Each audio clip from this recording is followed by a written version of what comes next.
हैं। हम अपनी जान के दुश्मन को अपनी जान कहते हैं, मोहब्बत की इसी मिट्टी को हिंदुस्तान कहते हैं, हिंदुस्तान कहते हैं। जो ये आंखों में दिखाई दे उसे कहते हैं खामोशी, जो ये आंखों में दिखाई दे उसे कहते हैं खामोशी, जो ये दुनिया में सुनाई दे उसे तूफान कहते हैं।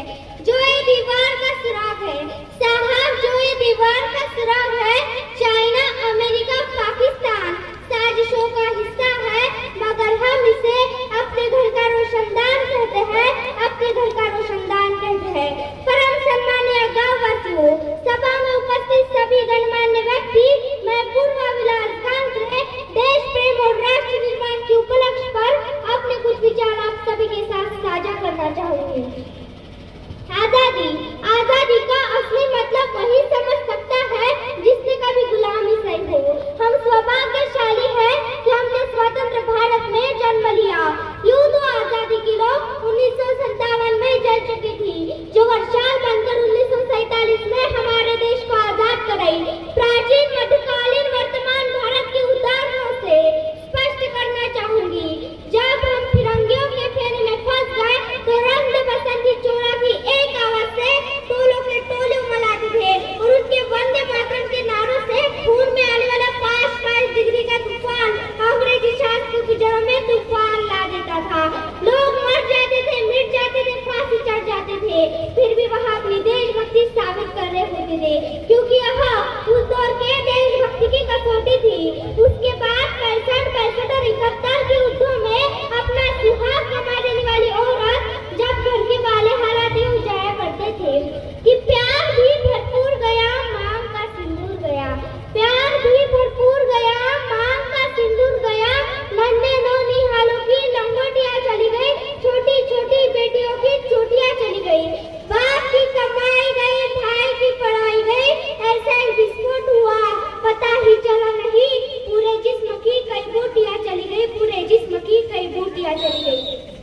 और आपके लिए कई काट में मराए साहब कि तुम मेरे घर की तो रोटियां चली गई, मेरे घर की तो रोटियां चली गई वाले हालात पैदा हो जाने के बावजूद एक माँ अपने बेटे को सरहद पर दुश्मनों की धज्जियां उड़ाने के लिए भेज देती थी और उसे पत्र लिखा करती थी कि अम्मा ने खत लिखा है बड़े ही चाव से, पुत्र मेरे ना घबरा जाना, एक इंच भी पीछे ना हटना, चाहे इंच कट जाना, चाहे इंच कट जाना।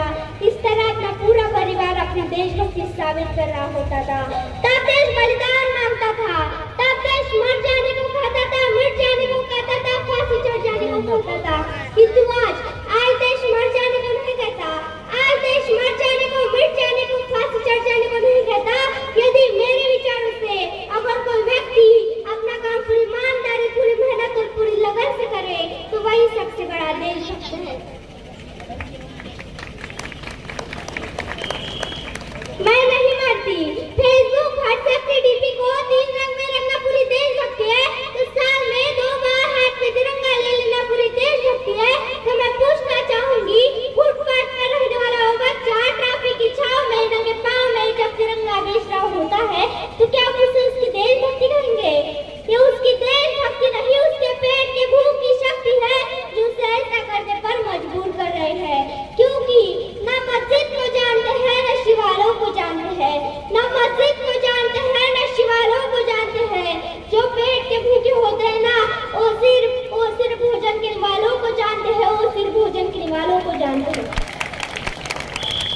अपने समाज, अपने देश के लिए समर्पण का भार है देशभक्ति, और हर देशद्रोही के जीवन में आने वाला तूफान है हमारी सच्ची देशभक्ति, ताकि हर देशद्रोही समझ सके अगर तो परिंदा है तो आसमान तेरा है, अगर तो दरिंदा है तो शमशान तेरी है, भाईचारे से रहना है तो राह जमीन पर, वरना एक कब्र भी तेरी है और एक कब्रिस्तान तेरा है, और एक कब्रिस्तान तेरा है। लेकिन एक देशद्रोही से ज्यादा सच्ची देशभक्ति तब का हद होती है जब एक बेटा अपने बूढ़े माँ बाप को वृद्धाश्रम की चौखट पर छोड़ आता है। करा उठते हो देशभक्ति जब मुसीबत में फंसे लोगों की जान बचाने से ज्यादा हम सेल्फी लेकर अपनी लाइफ बढ़ाने में लगे रहते हैं।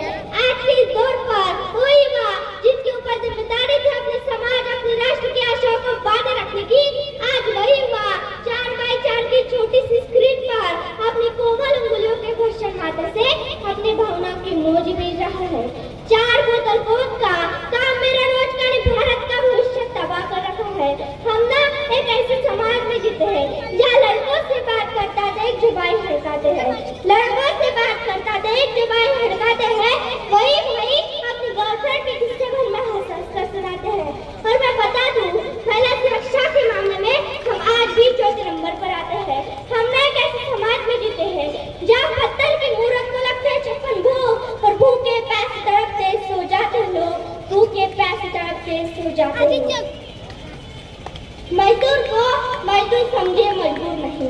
गरीब को काम दीजिए, दान नहीं। अगर दान लेने की इच्छुक है तो जीते जी रक्तदान लीजिए, और मरने के बाद अंग दान लेकर किसी मरने वाले को जीवन दान दीजिए। यही सच्ची देशभक्ति और यही सच्चा राष्ट्रभक्ति है। न सरकार मेरी है न रब मेरा है, न सरकार मेरी है न रब मेरा है, और ना ही बड़ा संग्राम मेरा है। बस इतनी सी बात का गुरूर है मुझे, मैं भारत की हूँ और ये भारत मेरा है, और ये भारत मेरा है। परंतु एक पहचानी बीमारी मुझे हमारे समाज में नजर आती है। कहा जाता है हम सबसे बड़े लोकतंत्र है, जहाँ हिंदू पैदा होते हैं मुस्लिम सिख और ईसाई भी पैदा होते हैं, लेकिन बदकिस्मती है अब इंसान पैदा नहीं होते। मेरे विचारों से ना हिंदू की जरूरत है ना मुसलमान की जरूरत है, ना हिंदू की जरूरत है ना मुसलमान की जरूरत है। राष्ट्र निर्माण के लिए केवल अच्छे इंसान की जरूरत है, केवल अच्छे इंसान की जरूरत है। जरा सोच कर देखिए, ये पेड़ पौधे शाखाएं भी परेशान हो जाए अगर परिंदे भी हिंदू और मुसलमान हो जाए। परंतु एक शैक्षणिक बीमारी मुझे हमारे समाज में नजर आती है। जिस देश ने पूरे विश्व को तक्षशिला और नालंदा देकर विश्वविद्यालयों की बुनियाद रखी, आज 1900 सर्वश्रेष्ठ विश्वविद्यालयों में हमारा एक भी विश्वविद्यालय खड़ा नहीं हो पाता। जहाँ एक तरफ हमारे पास IIT, IIM और NIT जैसे शिक्षण संस्थान है, वहीं दूसरी तरफ इस देश के गरीबों को बेरोजगारी की जमात में खड़ा करके सर्व शिक्षा अभियान का झुंझुना पकड़ा दिया जाता है। और इस शैक्षणिक बीमारी का केवल एक कारण वह है हमारे देश की शिक्षा नीति केवल 2 तरह के लोगों के लिए बनती है, पहले वो जो विद्वान है और दूसरे वो जो धनवान है। इसी तरह की कई गजब की बीमारियां हैं, और इन बीमारियों का जो जड़ है वह है हमारा अंधविश्वास। और जब तक हमारे देश के युवा मंदिरों में जा कर नारे फोड़ कर भगवान को रिश्वत लगाता रहेगा, हमारे देश का शिक्षित वर्ग बिल्ली का रास्ता काटने में खड़े हो जाता, अपनी जाति अपने समाज को ऊंचा मानकर दूसरों की जाति की अवहेलना करता रहेगा, तब तक ना तो इस देश से अंधविश्वास हटेगा और ना ही हमारा राष्ट्र निर्माण संभव होगा। हमारी संस्कृति हमारी सभ्यता को दुनिया ने शीश नवाया है, तो क्यों आस्था के नाम पर हमने अंधविश्वास फैलाया है। असल मायने में हमारा राष्ट्र निर्माण तब संभव होगा जब इस देश में महिलाओं की पूजा नहीं उनकी इज्जत की जाएगी। राष्ट्र निर्माण तब संभव होगा जब स्वच्छता अभियान में केवल सरकार नहीं बल्कि सड़क पर चलने वाला हर एक नागरिक हाथ बटाएगा, स्वच्छ भारत और स्वस्थ भारत को दिल से अपनाएगा। असल मायने में हमारा राष्ट्र निर्माण तब तक संभव नहीं होगा जब तक एक नागरिक नैतिक रूप से सदीन, शारीरिक रूप से भ्रष्ट, मानसिक रूप से निवाला, धार्मिक रूप से अंधा, राजनीतिक रूप से गंदा, शैक्षिक मानव मूल्यों के आंकड़ों में जितना पापन माया खंड भारत को खंड करता रहेगा, तब तक हमारा राष्ट्र निर्माण संभव नहीं होगा।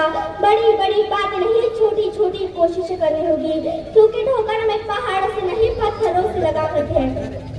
I think an Indian, I think a student, I think a local and saluting girl, और मैं सल्यूट करना चाहूंगी रास्ते में हमारी रक्षा के लिए खड़े हुए जवान को, इस देश की पुलिस, प्रशासन और किसान को, और हर उस व्यक्ति को जो अपना काम पूरी ईमानदारी से, मेहनत और पूरी लगन से करता है, जिसके बिना राष्ट्र निर्माण की अवहेलना करना भी असंभव सा लगता है।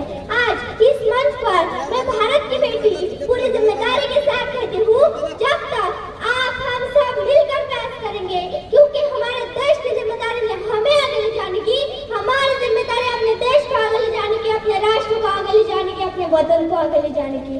तो आज मैं बस इतना ही कहूंगी।